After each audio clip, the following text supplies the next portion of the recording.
चलिए आज हम लोग पढ़ेंगे इंटीग्रेशन बाय पार्ट। इसके पहले हम लोग पढ़ चुके थे इंटीग्रेशन निकालने का दो ढंग।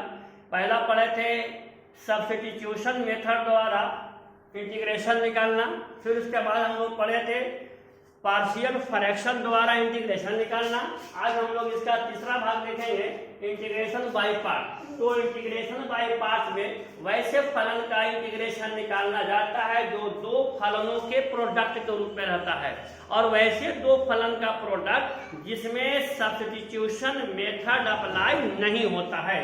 जैसे दो फलन का प्रोडक्ट अगर आपका ऐसा है sin x into cos x into D x, ये भी तो दो फलन के प्रोडक्ट हैं, लेकिन इसमें सब्स्टिट्यूशन मेथड अप्लाई होगा। sin x को t मानेंगे cos x into D x, तो इसमें हम लोग बाई पार्ट नहीं लगाएंगे। वैसे जगह बाई पार्ट का उपयोग होता है जहां सब्स्टिट्यूशन मेथड नहीं लगेगा, तो इसमें बाई पार्ट का हम लोग उपयोग करेंगे। तो बाई पार्ट से निकालने का इसका फॉर्मूला होता है कि अगर दो पद fx और gx, अगर ये दो अलग अलग पद अगर गुणा के रूप में हो तो इसका इंटीग्रेशन बाई पार्ट से कैसे निकाला जाता है, इसी का फॉर्मूला आज हम लोग सिद्ध करेंगे।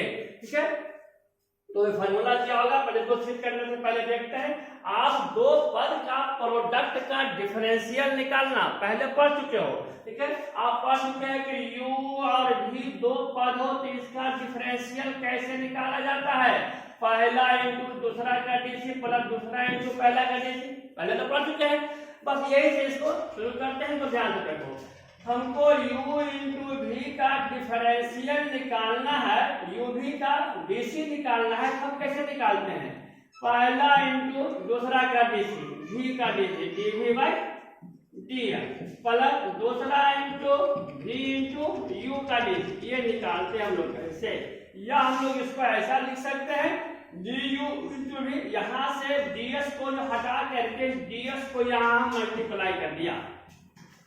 अब हम इसका इंटीग्रेशन निकालेंगे। तो इसका इंटीग्रेशन निकालेंगे, ये डिफरेंशियल है, इंटीग्रेशन डिफरेंशियल दोनों यहाँ से खत्म हो जाएगा। तो यहाँ इंटीग्रेशन अगर हम इसको दोनों और इंटीग्रेट करें तो ये हमको क्या मिलेगा, इंटीग्रेशन और ये तो खत्म हो जाएगा। तो हमें यहाँ बचेगा क्या, यहाँ बचेगा केवल हमें u इंटू वी। इसका इंटीग्रेशन निकाल रहे हैं, integration of v into u v, तो ये हमको कैंसिल हो जाता है, u भी ये मिल गया बराबर। इसका इंटीग्रेशन निकालेंगे, integration of u into dv by dx into dx, integration के लिए प्लस इसका निकालेंगे integration of v into du by dx into dx।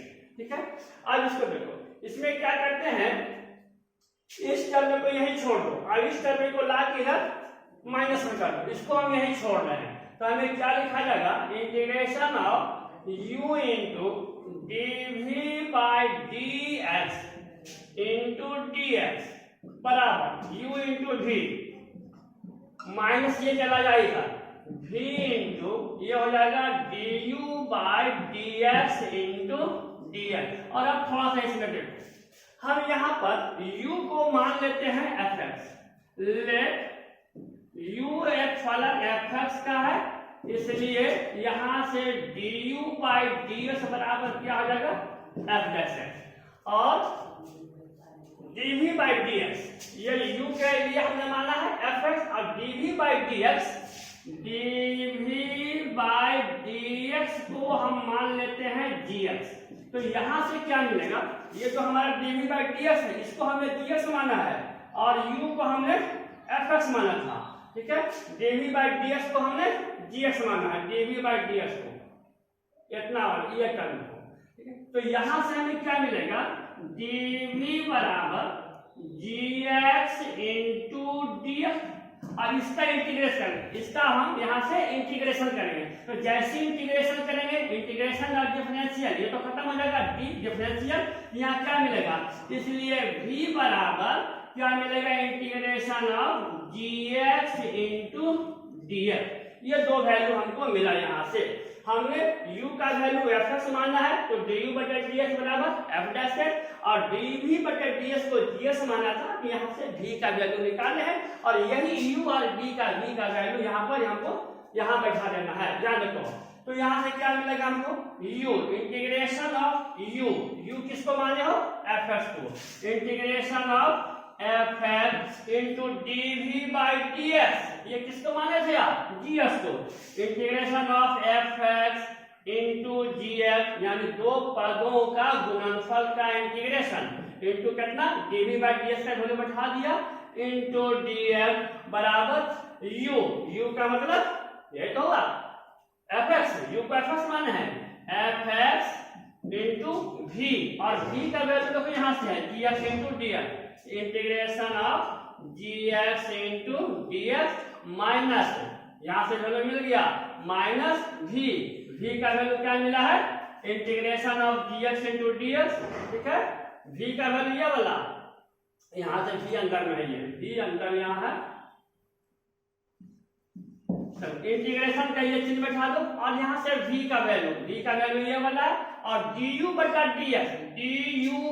ds का वैल्यू क्या है f डैश x है, तो पहले हम इसका वैल्यू लिख रहे हैं du बटा ds का value f dash x into v का value integral of gx into dx, यहाँ से d किसका वैल्यू निकला ये v का वैल्यू, और पूरे के लिए क्या हो गया हमको dx, यहाँ से इसके लिए हमको मिल गया यहाँ से dx,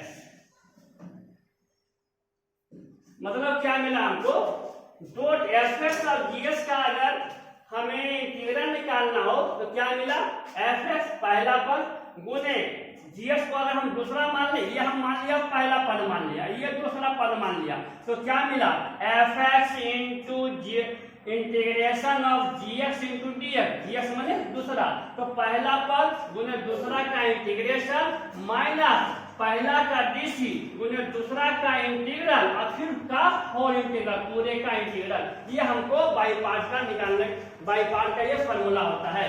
मतलब फॉर्मूला को हम यहाँ पर लिख रहे हैं, अगर दो पद गुना के रूप में होता और इसका अगर हमको इंटीग्रल निकालने के लिए होगा तो इसका इंटीग्रल निकालने का फॉर्मूला आप ये याद रखोगे, पहला पद लिखेंगे गुने दूसरे पद का इंटीग्रल निकालेंगे माइनस पहला पद का डीसी निकालेंगे, दूसरे पद का इंटीग्रल निकालेंगे और फिर पूरे का इंटीग्रल निकाल देंगे। ये हमारा इसका बाई पार्ट से निकालने का ये फॉर्मूला होता है।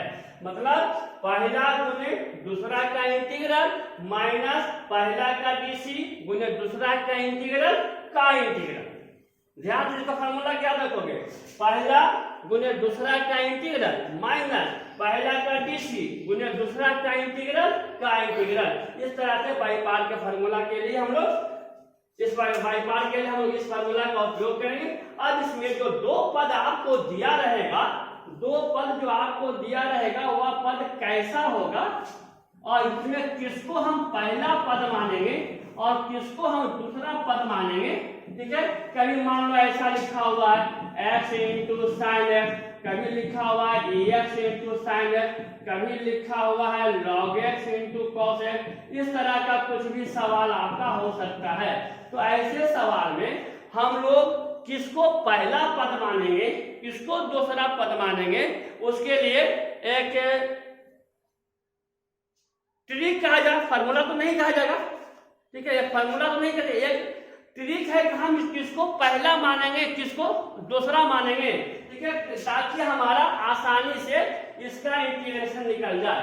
तो अगर उसमें कुछ लॉग वाला टर्म होगा, एक्सपोनेंशियल का टर्म होगा, ट्रिग्नोमेट्रिकल टर्म होगा, ठीक है, अलजेब्राइक टर्म होगा, तो उसके लिए अगर दो पद का गुणनफल दिया रहेगा तो उसमें पहला पद और दूसरा पद मानने के लिए आप आइलेट का उपयोग करोगे, ILATE, या आप लिएट का भी उपयोग करोगे तो इससे भी आपको बन जाता है, ठीक है। चलो इसका भी उपयोग कर सकते हैं, इसका भी उपयोग कर सकते हैं, तो कोई एक ही चीज का हम उपयोग करें, आइलेट का उपयोग कर लेंगे। मान लो कोई क्वेश्चन आपको ऐसा दिखा हुआ है ex into sine x, into D x, कोई टर्म आपका ऐसा लिखा हुआ है log x into sine x into D x, ठीक है। तो हम किसको पहला माने किसको दूसरा माने, इसमें आप इसी पर बैठा के देख लोगे। किसी क्वेश्चन में आई मतलब इनवर्स वाला फलन, एल मतलब लॉगरिथम वाला, ए मतलब अलजेब्राइक टर्म, टी से ट्रिग्नोमेट्री वाला और ई से एक्सपोनेंशियल टर्म। ये तो आप समझ रहे हो, यहाँ पर लिखने की जरूरत नहीं है। आई से इनवर्स फंक्शन, एल से लॉगरिथम, ए से अलजेब्राइक टर्म, टी से ट्रिग्नोमेट्रिकल टर्म और ई से एक्सपोनेंशियल। ये टर्म आप देख लोगे और उसमें से किसको पहला मानेंगे, जो पहले इसमें आया होगा उसको पहला मान लेंगे। क्या देख रहे हैं, इनवर्स टर्म को पहला मानेंगे। इनवर्स तो किसी में है नहीं, हमको इसमें से मानना है। हम log x को प्रथम पद माने, फर्स्ट टर्म माने, कि sin x को फर्स्ट टर्म माने।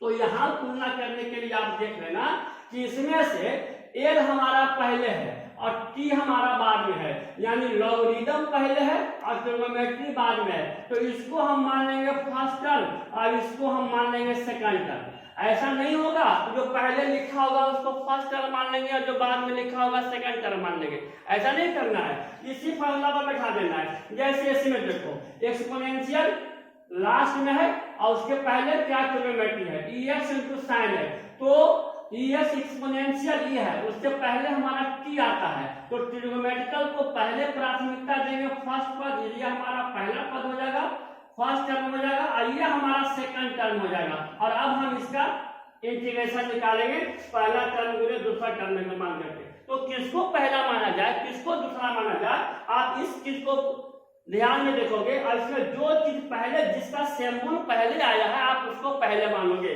यानी पद में अगर इनवर्स होता ऐसा दे देता sin inverse x log x into sine inverse into D x, तो इनवर्स पहले है, sin इनवर्स है इनवर्स, तो हम इसको पहला मान सकते थे और इसको दूसरा मान लेंगे, ठीक है। यहाँ पर जैसे भी मान लो दोनों से आपको हो जाएगा। तो इसी के अनुसार से पहला दूसरा मान करके इसका बाई पार्ट का फॉर्मूला लगाएंगे और फिर हम उसका इंटीग्रेशन निकाल देंगे। तो चलिए तो हम लोग इसका एक्सरसाइज शुरू करेंगे अगले क्लास में। या आज हमने केवल इंटीग्रेशन बाई पार्ट का फॉर्मूला निकाला कि इंटीग्रेशन बाई पार्ट का फॉर्मूला क्या होता है। दो पद का अगर गुणनफल रहेगा तो उसका इंटीग्रेशन निकालने का फॉर्मूला हो जाएगा पहला पद गुने इंटीग्रेशन और दूसरा पद माइनस पहला का डीसी गुने दूसरा का इंटीग्रल, ये हमारा फॉर्मूला हो जाता है। चलिए थैंक यू, बाद में हम लोग अगले क्लास में देखेंगे। आप वीडियो को पूरा देखें, ध्यान से देखें, चैनल को सब्सक्राइब जरूर करें। फिर हम लोग मिलते हैं जल्दी अगले क्लास।